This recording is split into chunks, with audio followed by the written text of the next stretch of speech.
Muy buenas tardes, le damos una cordial bienvenida a usted una vez más a una nueva transmisión aquí en directo. En directo, el equipo de Cosmopolitic les da una cordial bienvenida en esta tarde. Su servidor, Giovanni Galeano, en la página Punto de Encuentro. En esta tarde nos acompaña un destacado ciudadano de la República de Nicaragua, Álvaro Somoza. Ya ese apellido nos trae, nos retumba en nuestras mentes para aquellos que hemos estudiado un poco la historia de Nicaragua. Álvaro Somoza es un nieto del reconocidísimo presidente nicaragüense Anastasio Somoza, hijo de Luis Somoza. Muy buenas tardes, ingeniero Álvaro. Bienvenido aquí hoy a esta transmisión en directo. ¿Qué tal, Giovanni? Mucho gusto de saludarte. Hay que hacer una pequeña observación o aclaración. Yo soy nieto de Anastasio Somoza García, mi abuelo, hijo de Luis Somoza de Baile, su hijo mayor, y sobrino de Anastasio Somoza de Baile, su hijo menor. Entonces, ahora bien, yo sé que esto que tú estás relatando en este momento, para los nicaragüenses es una historia conocida. Ya ellos saben quién tú eres. Pero mi mercado prácticamente es el mercado de Honduras. Entonces, el promedio del hondureño no te va a poder identificar quién tú eres en la historia y qué significa tu descendencia en la historia de Nicaragua. Entonces, Álvaro, ¿podrías darnos una pequeña reseña histórica de quién es tu apellido y qué tiene que ver con la historia de esta hermosa nación, Nicaragua? Bueno, Giovanni, primero iniciemos con el concepto de esclarecer esa reseña histórica sin la desinformación que lanzaron los comunistas desde por ahí del 59-60, porque Nicaragua era verdaderamente el bastión anticomunista en Centroamérica. Los americanos, desde el principio del siglo XX, estuvieron involucrados en tratar de poner una defensa contra el montaje bolchevique que nace de la Revolución Rusa y se convierte en la Unión Soviética, y comienzan a influenciar los países donde ellos creían que estaban las condiciones aptas para entrar. Uno de ellos eran los países pobres en Latinoamérica. Entonces, certeramente, mi abuelo había tomado el poder, el presidente Roosevelt le había dado el respaldo, y hasta 1979 fuimos verdaderamente, a ver, te voy a dar recuento, pues nosotros defendimos el golpe que le dieron al presidente de Cuba, Batista, en ese tiempo. Quiero que quede claro que yo no estoy defendiendo las andanzas o la gestión de ningún gobernante, más que relatar la realidad que era el gobierno reconocido en el mundo de Cuba, y una revolución lo votó. En el año 60, creo yo, o por ahí, el gobierno de los Estados Unidos le pidió a Nicaragua prestar el territorio para invadir Cuba con Bahía Cochino, y mi padre de presidente accedió. Tristemente, el presidente Kennedy no quiso respaldar con cobertura aérea, que es imposible ganar una guerra sin eso, y fracasó la revolución, convirtiendo a Nicaragua a uno de los enemigos más fuertes que tenía Castro. Eventualmente hizo lo opuesto, invadió Nicaragua con la ayuda, tristemente, de otro presidente demócrata americano, como fue Jimmy Carter. En el año 54, el gobierno de Nicaragua ayudó al gobierno de Guatemala a tumbar al comunista Arbenz. Y en el año 70 y resto ayudamos para tumbar el gobierno de Allende en Chile. Mi familia ha sido siempre el bastión anticomunista y seguimos siéndolo, sin necesariamente meternos en política. El desarrollo de la familia Somoza viene a través de una filosofía liberal que verdaderamente nace en la educación de la Revolución Francesa. Y el Partido Liberal Nacionalista que mis familiares anduvieron es el partido que le ha traído más progreso a Nicaragua en la historia de más de 500 años de su existencia. Eso fue el caso donde mi abuelo causó el Código del Trabajo que pretendía darle el derecho a sindicatos, el derecho a huelga. Mi padre le metió el salario mínimo, mi abuelo dio el voto a la mujer, mi padre dio el seguro social, el Banco Central, la reforma que hizo el sistema de ahorro y préstamo. En Nicaragua, imagínense usted que por 20 años consecutivos, el crecimiento del PIB en Nicaragua fue de un promedio del 6%. Hasta 1979. Hasta 1979. La moneda nicaragüense fue adoptada como una moneda internacional. O sea, yo agarraba Córdoba y iba a Miami y podía comprar con ella y me lo cambiaban al dólar 7 por 1. El país progresó tremendamente. Entre más progresaba, más fuerte era la campaña de desinformación, mentiras y exageraciones. Es entendible. Y hablando de ese tema precisamente, Álvaro, nosotros hemos analizado y visto este comportamiento en las sociedades del planeta, que cuando se establecen dictaduras, el país, como seguía por una filosofía, por un considerable periodo de tiempo, se generan los progresos necesarios, que a veces es el gran dilema que tienen los procesos demócratas, porque ingresa una persona a 5 años, no le da continuidad a los programas que venían anteriormente y hacen una nueva política totalmente diferente, especialmente cuando son ideologías tan disparejas como es la izquierda y la derecha. Entonces tenemos esos dilemas en las sociedades que a veces detienen el desarrollo, y hay ejemplos palpables en este momento de la historia. Veamos China, lo que ha pasado con una dictadura que se ha sostenido, pero ha generado las condiciones de desarrollo económico que la sociedad tiene en este momento. Entonces hay un precio que pagar, siempre hay un precio que pagar. Su familia estuvo en el poder en un periodo de 42 años, 3 presidentes, uno de ellos fue su papá. Cuéntenos un poquito de esta historia que tiene su familia en Nicaragua, cómo llegan a la presidencia, cómo se mantienen en la presidencia. Y yo lo conozco, lo he escuchado anteriormente, y yo sé cuán honesto es usted incluso al momento de evaluar la historia de donde usted proviene. Álvaro. Perdóname, te entrecortaste al último. Perdóname, ¿cuál fue la pregunta? La pregunta es, no es una pregunta, es más bien que nos ilustre un poco sobre la historia de su familia. Usted tiene 3 presidentes. Recuerde que el mercado donde estamos llegando son personas que tal vez no conocen la historia de los Somoza. Entonces, quiero que nos ayude a ubicarnos, a contextualizarnos qué significa para el pueblo nicaragüense el apellido Somoza y por qué ustedes son muy reconocidos en la historia de Nicaragua. Giovanni, yo creo que cuando la historia se escribe, por lo general se hace de una forma objetiva, pero en el caso de Nicaragua, la historia reciente fue escrita por el sandinismo, un grupo de guerrilleros no demócratas que pasaron a Nicaragua de ser uno de los países más ricos en el Istmo Centroamericano a el segundo país más pobre en el continente americano, únicamente atrás de Haití. Pasamos de una deuda, y esto es difícil de siquiera imaginarse. La inflación de Nicaragua ni siquiera es hiperinflación. No existe una palabra que describa el 33,000% de inflación que causaron en los años 80. Fíjate que para que la gente fuera al comercio tenían que llevar valijas de dinero. Y por supuesto, el sandinista no se hizo pobre. El sandinista lo que hizo fue comprar todos los bienes que podía comprar en Managua y en toda Nicaragua. Devaluaron en Operación Berta, se llamó la moneda, y después vendieron todos esos bienes en dólares. Se hicieron millonarios de la noche a la mañana. Confiscaron el 66% de la propiedad privada de Nicaragua, y todo eso con excusa de que Somoza era un dictador.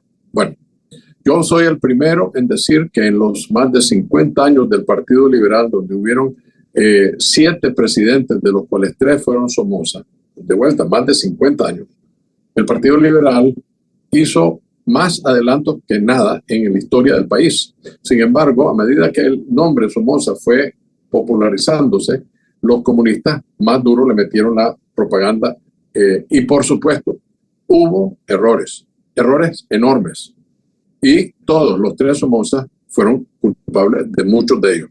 No me sirve a mí estar aquí en frente al público y decir, somos la bella pava. No, somos seres humanos y hacemos errores diarios. En el caso de los Somoza, los 3 Somoza creo que hicieron más aciertos por mucho que desaciertos. Pero dentro de los desaciertos, mi abuelo, por ejemplo, fue una persona que se reelegía constantemente. Él tenía el respaldo del Partido Liberal, pero era inconstitucional hacerlo. Mi tío hizo lo mismo. Y allí viene uno de los fracasos más grandes que hubo, que compró a la oposición en lo que le llamaban el cupia cumi, una expresión mezquita que dice come y comamos. Le dio 1/3 del Estado al Partido Conservador y ellos accedieron al cambio constitucional que le permitía la reelección. Esas cosas, ¿qué es lo que causó, Giovanni? Que la juventud, sin experiencia, sin conocimientos históricos, de repente vieron que el único sitio donde podían albergar sus filosofías, que era el Partido Conservador, lo vieron venderse al Partido Liberal con Somoza. ¿Qué le dio eso a la juventud? La única alternativa, la izquierda extrema. Y de ahí nace el sandinismo. Combina eso con un presidente relativamente ignorante en política exterior, sin ningún conocimiento de lo que había sido Nicaragua para los Estados Unidos, un ignorante como Jimmy Carter, agarra 5 países: México, fíjate bien, México, Costa Rica, Panamá, Venezuela y Cuba. Y todos, amparados con el paraguas de Jimmy Carter, le montaron una revolución que no fue interna en Nicaragua, fue externa. Metieron internacionalistas a pelear en Nicaragua. Tú sabes que el ejército de Nicaragua, la Guardia Nacional, nunca perdió una batalla. Somoza se va del poder porque renuncia contra la carta democrática que le dio la OEA. Creo que fueron 16 países los que votaron en contra. Una resolución que él acató, pero él podría haber seguido peleando y nicaragüenses muriendo. Simplemente tomó una decisión responsable, dijo ya no. Bueno, llegaron a un acuerdo de paz para evitar la confrontación social, la masacre, las muertes y ese tipo de cosas que suceden cuando hay confrontaciones sociales. Carter nunca quería la paz. Carter quería simplemente un cambio de gobierno. Él fue el que apadrinó la llegada de los sandinistas al gobierno. Carter, yo te puedo enseñar cartas. Mi tío escribió un libro que se llama Nicaragua Traicionada. Lo pueden comprar en Amazon. Nicaragua Traicionada tiene textos grabados de conversaciones donde Carter le escribe al general Somoza felicitándolo por los cambios y adelantos de derechos humanos y todo esto. Y nunca, en ningún momento, le dice que renuncie. Jamás le piden que renuncie. Fue la OEA, bajo la presión de Carter, el embajador americano en la OEA, que sacan la Carta Democrática y él renuncia. Pero mira, entonces, tú lo que estás diciendo es que Carter estaba instrumentalizando la OEA para obtener sus objetivos. Totalmente. Okay, entonces ahí habla muy claro cómo Estados Unidos siempre ha utilizado la OEA. Por ejemplo, nosotros tuvimos un problema en Honduras de una reelección ilegal por la OEA. Y fue Estados Unidos que la instrumentalizó para aceptar a Juan Orlando Hernández, el pasado presidente, como el ganador de una elección. Entonces podemos ver que sí, la OEA, tú con tu historia nos estás diciendo, nos estás confirmando que esta institución es una herramienta de Estados Unidos para manipular los gobiernos en Latinoamérica. No solo los Estados Unidos, Giovanni, pueden ser manipulados por gobiernos de izquierda. Por ejemplo, cuando la OEA le manda la orden, la Carta Democrática a Micheletti en tu tierra, de forma contundente. Y el pecado de Micheletti, ¿qué fue? Que asumió la presidencia cuando quitaron a un gobernante ilícito. ¿Y por qué, me pregunto yo, no hacen eso con Ortega? Ortega, en el año 2021, en junio, comienza a echar preso a todos los que iban a competir contra él en las elecciones que venían en noviembre de 21. ¿Cuál fue el resultado? Que él quedó solo, fingió una elección que él manejó con sus propios consejos y se declaró presidente. Y todos los candidatos todavía están presos en Nicaragua, sin haber hecho Álvaro, absolutamente nada. Lo que tú dices me pareciera exactamente lo que yo he visto que sucede en Honduras. Es exactamente lo que hacen. Por ejemplo, dentro de los partidos políticos, el señor Manuel Zelaya Rosales, el que está gobernando Honduras, el que usurpa la presidencia de Honduras en este momento, este señor, yo vi cómo hizo él para ganar las elecciones internas dentro del Partido Libre. Creó como 8 movimientos de él y atrajo toda la población, pero al final todos estos movimientos se unieron juntos para que la esposa de él fuera la candidata a la presidencia. Entonces es un método que entre los dictadores van utilizando y van entendiendo cómo conservar el poder. Te escucho, Álvaro. Giovanni, muy interesante y te voy a dar un respaldo a lo que estás hablando. En Honduras reside un gángster. Fíjense en la palabra que uso. Un gángster nicaragüense que se llama Francisco López, Chico López. Era y sigue siendo la mano derecha financiera de Daniel Ortega. está sancionado por el gobierno de los Estados Unidos y por eso vive en Honduras. Espérame, déjame entender, porque estoy aquí. Esto es algo serio. Tú me estás diciendo que en territorio hondureño reside un peligroso ciudadano, gángster, que está vinculado a las mafias, y que no solamente está vinculado a las mafias, sino que también es el responsable de sostener económicamente al dictador tirano Ortega en Nicaragua. Eso es algo serio. ¿Y quién le está dando protección a ese individuo? ¿Desde cuándo él está en Honduras? Él tiene años de estar en Honduras, por lo menos 3 o 4 años, mínimo. Y él, no te asustes, Giovanni, si él es el que está dando la plata a esos movimientos de izquierda para que esta señora llegue a la presidencia. Ellos saben lo que pasó en los 80, que Honduras prestó su territorio para la contra y obligar al sandinismo a llevar a elecciones. Entonces anticiparon que eso iba a pasar y mandaron a Chico López a comenzar a dar plata a todos los hondureños que estaban en el poder para no permitir que el terreno se permitiera para otra contra. ¿Por qué? Porque ellos saben lo que estaban haciendo en Nicaragua, estaban destrozando. Recuerden una cosa, Venezuela, comenzando con Chávez y ahora con Maduro, le ha dado a Nicaragua $4,000 millones. No los veo yo en Nicaragua en ningún lado. Mucho de ese dinero es contaminado con el narcotráfico de los Ortega, que imagínate, controla el 100% de los diputados en la asamblea, controla la policía, controla los paramilitares y controla el ejército, completamente. Entonces, oye, y hablando de ese tema, te voy a detener ahí porque como yo tengo la perspectiva de Honduras y cuando tú hablas de estos temas, yo veo lo que está pasando en mi sociedad. Cuando yo estudié la historia de Ortega, me doy cuenta que la fortaleza de este individuo fue exactamente que él tenía aliados en el ejército, en el ejército, y tenía aliados también en la policía. Entonces tenía toda la estructura armada de la nación, social de la nación, a su favor. Entonces eso fue lo que le permitió acceder al poder, porque fue a través de la violencia, como él accede al poder. Ahora, este mismo fenómeno está sucediendo ahorita exactamente en el gobierno de Honduras. Nosotros, lo que estamos viendo, todo lo que está pasando, vemos cómo Mel Zelaya metió a los generales familiares de él a controlar el ejército y ha metido personas de confianza, personas que incluso han sido señaladas por el narcotráfico, de estar vinculadas de jefes de la policía. Entonces podemos ver toda esa conexión que ellos entienden muy bien que tienen que controlar las armas, las balas, porque cuando el pueblo empiece a levantarse, entonces lo van a someter como lo hizo Juan Orlando Hernández, o como lo está haciendo Ortega, o como lo está haciendo Maduro, como lo hizo muy bien Fidel Castro en Cuba. La violencia y asesinar a nuestros ciudadanos. Te escucho. Tienes absolutamente la razón, Giovanni. Fíjate que el truco de estos señores es rodearse de una macolla de gente que ellos controlan a base de pago. El jefe del ejército de Nicaragua gana varios sueldos. El jefe de la policía igual. Todos los tentáculos de ellos están con 2 y 3 sueldos ilícitos todos, además del sueldo que tienen como miembros de ese departamento donde trabajan. Entonces, nadie quiere dejar el puesto. Y por supuesto son leales. Ellos, fíjate que aún así se ha reducido tanto el apoyo con Ortega que tiene que usar a los hijos para hacer diplomacia. Hoy o ayer llegó el ministro de Relaciones Exteriores del Ayatollah a Managua. ¿Y quiénes lo recibieron? El ministro de Relaciones Exteriores y 3 hijos de Ortega. Disculpe. 3 hijos de Ortega. ¿Qué están haciendo? Siempre contra la ley. ¿Me explico? Correcto. Te estoy escuchando. Bueno, yo estoy muy interesado en la historia de Nicaragua, Álvaro, porque a nosotros los hondureños de alguna manera somos bastante inocentes a veces cuando tomamos decisiones sociales y permitimos que estos individuos vengan a endulzar el oído del ciudadano, porque parece bastante prometedor que vamos a quitarle las tierras a los empresarios y quitarle sus propiedades, quitarle sus empresas y pasarla a la gente para que la gente la administre. Suena bastante prometedor, bastante ilusionador para un ser humano que no ha tenido acceso a todo este tipo de bienes. Pero, ¿qué tan cierto es que si yo le quito a los empresarios y lo paso a las comunidades, estas empresas van a continuar siendo productivas?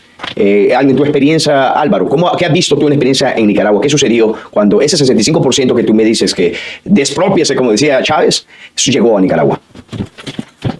No hay tales que se vuelven más productivas, todo lo contrario. Mira, en el caso nuestro, y yo soy de la familia Somoza Urcullu, quiero explicarte, mi madre era hija del ministro de Educación del presidente Juan Bautista Sacasa en 1936, cuando mi abuelo Anastasio le dio el golpe de Estado a esa casa. ¿Por qué le dio el golpe de Estado a esa casa?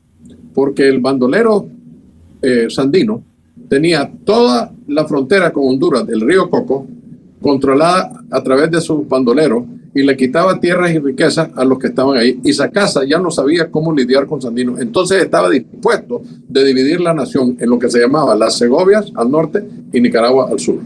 Entonces el ejército de Nicaragua dijo, eso no va, la patria, porque el ejército ese es su deber, controlar la patria y la integridad territorial. Entonces le dieron un golpe de Estado. Y mi abuelo materno fue el único ministro que acompañó al presidente de esa casa al puerto Corinto. Por ende, yo tuve la bendición de ser uno de 7 hijos de una pareja que estaban políticamente en ambos opuestos. Mi padre, hijo del general Somoza, y mi madre, hija del ministro de Educación de esa casa. Eso causó que en mi hogar hubiera balance, que hubiera objetividad, que me enseñaran a nosotros a poder recibir información independientemente de qué bando venía y sacar la verdad. Esa es la gran cosa que nosotros logramos hacer en nuestra vida. Y por eso, hoy en día, en mi programa, Una Hora con Álvaro Somoza, en YouTube, tengo apenas un mes de haberlo iniciado y ya van por arriba de 60,000 o 70,000 entes que nos están viendo. Ese es el truco de los sandinistas: mentir, desinformar, robar y chantajear a sus enemigos. En Nicaragua, mis propiedades pasaron a manos del Estado, y cuando yo llegué en el 90, después de las elecciones, mis propiedades estaban operando como yo las dejé. Claro, mucho menos eficientes, porque yo dejé en el año 79 más de 1 millón de quintales en el ingenio de azúcar nuestro, y hoy en día ahí está todavía, 40 años después. O sea, no ha podido hacerlo productivo, más productivo, o aplicar tecnología. Todos los otros ingenios andan en 8, 10, 12 millones de producción de quintales y nosotros todavía estamos en una. Y eso es porque los que se lo robaron no saben producir. Simplemente lo que no es tuyo es fácil arruinarlo. Entonces no existe, eso es una falacia, hablemos un poco sobre esta iniciativa que tú estás trayendo a la sociedad nicaragüense, la Alianza Nicaragüense de la Libertad. Corrígeme si le estoy diciendo incorrectamente, pero en inglés se dice Freedom Nicaragua Alliance. Gosh, que se me hace difícil esto. En inglés, Nicaraguan Freedom Alliance. There you go, you got it. En español, la Alianza por la Libertad de Nicaragua. Ahí bien. Es una iniciativa política. Déjame, te termino la pregunta. Es una iniciativa política donde tú estás invitando a la oposición en consolidarse en una sola fuerza y de esa manera hacerle la competencia política a Ortega y poder liberar esta nación de esta dictadura por un medio totalmente democrático.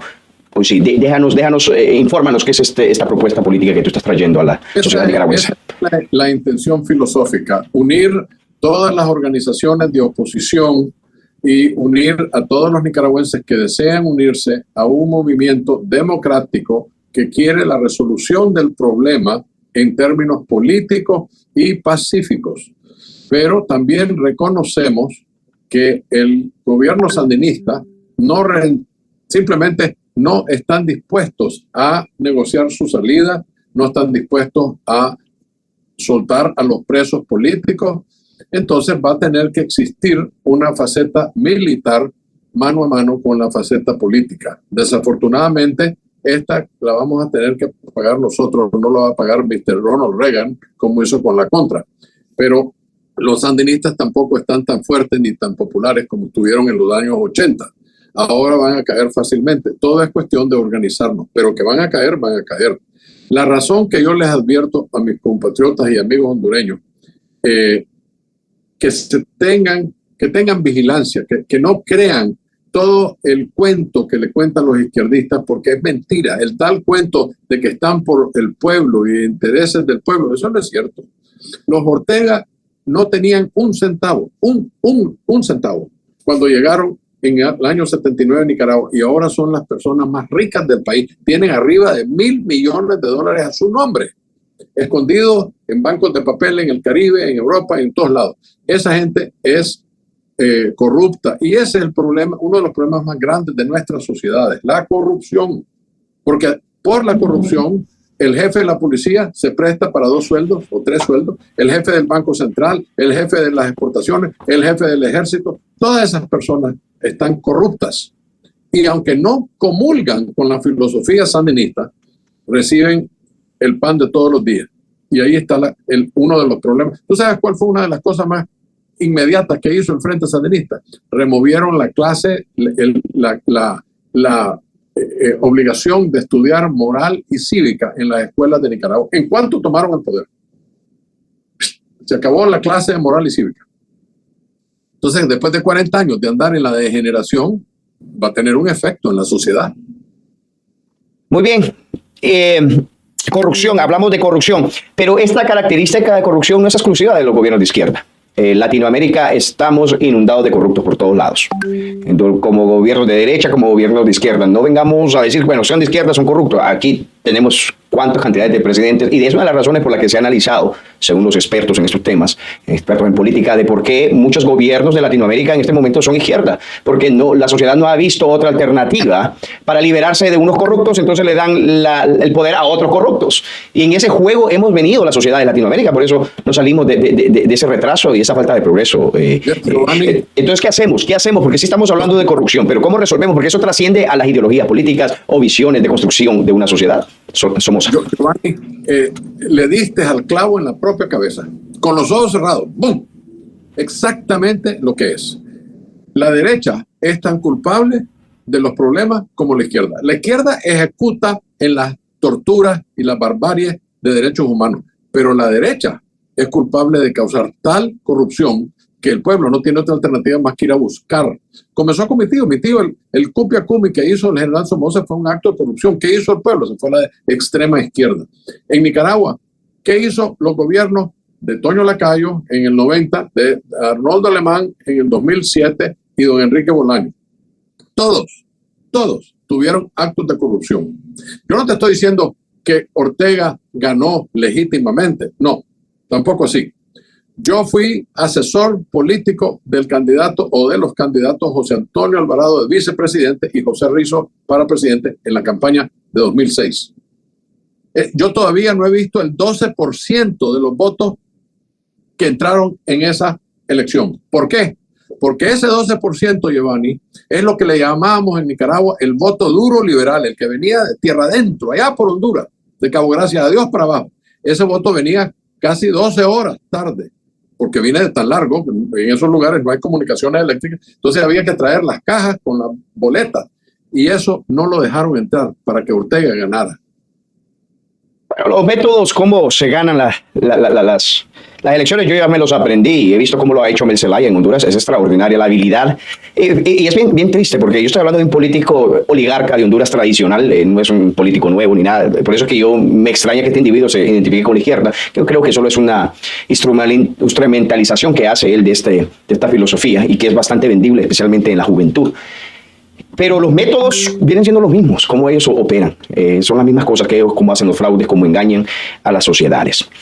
Álvaro Somoza, en esta noche con nosotros, una plática extraordinaria. Álvaro, ya para irnos, ¿qué necesita las repúblicas centroamericanas? ¿Dónde están esos talones de Aquiles que tenemos que proteger en nuestras sociedades para trascender estos retrasos profundos que todavía arrastramos desde décadas, si no siglos? ¿Qué hacemos, Álvaro?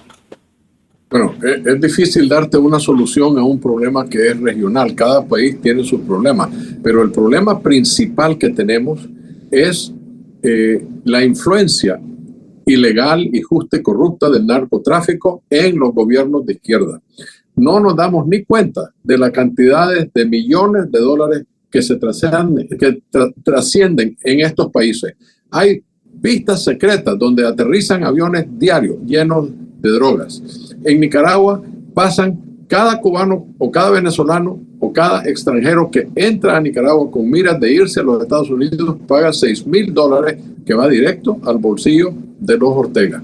Están vendiendo a la juventud. Tú sabes que una de las filosofías de la izquierda es causar tanto terrorismo, tanto horror en Nicaragua, que las familias terminan dividiéndose. Bueno, estos 2 chavalos que se vayan a los Estados Unidos, el resto de nosotros nos quedamos aquí. Y aquellos mandan remesas. Cuando mi familia estaba en Nicaragua, no habían remesas. Producíamos todo en Nicaragua. El PIB de Nicaragua era de los más altos en Centroamérica y todo producido en el país. Llegaban momentos en los 70 donde yo producía algodón y tenía que traer salvadoreños. Salvadoreños venían a Nicaragua a cortar la cosecha de algodón y de café. Eso no existe hoy en día. 1 millón de nicaragüenses están afuera de Nicaragua desde 2018 para acá. Cuento un pequeño relato, un pequeño extremo de la historia de Honduras, en ese sentido, hablando de lo mismo.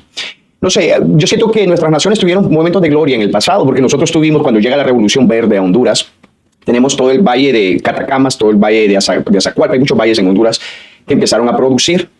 En ese momento, en los años 60, 50, 60, nosotros, un departamento de Honduras que se llama Olancho, que es un valle extraordinario, se le llamó el granero de América. Fuimos llamados de ese título, la cantidad de granos básicos que producíamos y alimentábamos el resto de la región con nuestra producción. En el 69 se sucedió una guerra tonta, sin sentido, pero eran razones políticas, era algo que trascendía lo que nos quisieron vender.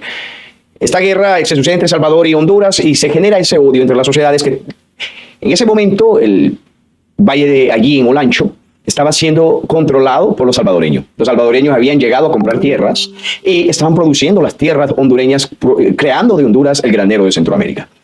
Cuando sucede esta guerra hay un trastorno social porque todas estas familias salvadoreñas que habían llegado tuvieron que salir de Olancho bajo persecución porque había una guerra en contra de los salvadoreños. Entonces esta gente tuvo que huir y dejar sus tierras. Y mucha gente incluso fue asesinada en ese proceso. Y familias como la misma familia Zelaya, que han sido terratenientes históricamente, se robaron estas tierras e incluso atacaron a mucha gente para que se fuera y les dejara las tierras. Ahora estas tierras pertenecen a estas familias. ¿Y crees que ha pasado con Olancho? No produce absolutamente nada. Entonces, yo me hago la paralela y disculpa que traigo este tema muy personal de Honduras. Si esta gente fuera tan efectiva para gobernar y para producir, para hacer progreso, ¿por qué esos departamentos que ellos tienen tantas hectáreas de tierra no producen nada? ¿Cuál es la gran habilidad que tienen de hacer progreso y desarrollo? Si lo que ellos tienen, lo que se han dedicado es a vivir del Estado toda la vida. Bueno, en Nicaragua en los 80, Giovanni, los sandinistas hicieron una cosa interesante. Confiscaron, como te digo, el 60 y pico % de las propiedades. Y eso incluía hogares, comercio, agricultura, ganadería. Confiscaron todo. Pero lo interesante es que dejaron al personal que estaba a cargo, en su gran mayoría, de esas empresas, operándolas. Y pusieron a un supervisor. Claro, bajaron de la habilidad de eficiencia y eficacia, como es toda burocracia inepta. Pero cuando yo llegué en 1990, las propiedades de doña Isabel, mi madre, que ya era viuda desde el año 67, cuando mi padre falleció, todas las propiedades de doña Isabel, que yo era su apoderado general, estaban funcionando.